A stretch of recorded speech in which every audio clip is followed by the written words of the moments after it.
நண்பர்களே எல்லாருக்கும் வணக்கம். இன்னைக்கு பார்த்தீங்கன்னா நம்ம 100 நாள் பயணத்தில் வெற்றிகரமாக 8வது நாள். காலையில் எந்திரிச்சு வாக்கிங் போக ஸ்டார்ட் பண்ணிட்டேன். இன்னைக்கு நான் ஓடலை நண்பர்களே, ஏன்னா காலெல்லாம் எனக்கு ரொம்ப வலி.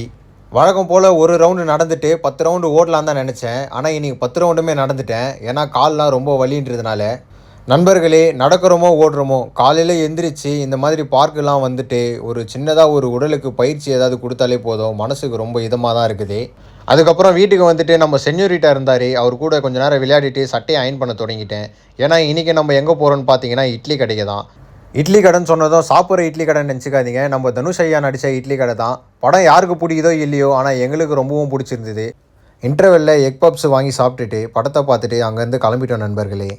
நைட்டு சாமி தரிசனம், சாமிக்கிட்ட ஆசீர்வாதம் வாங்கிட்டு அங்கேருந்து நம்ம லோகேஷ் ஐயா கூட ஷெட்டில் விளையாட கிளம்பிட்டோம். நண்பர்களே, இன்றைக்கி பார்த்தீங்கன்னா நம்ம 100 நாள் பயணத்தில் 8வது நாள் சிறப்பாக முடிஞ்சுது. நாளைக்கு வீடியோவில் உங்களை சந்திக்கிறேன். பாய் நண்பர்களே.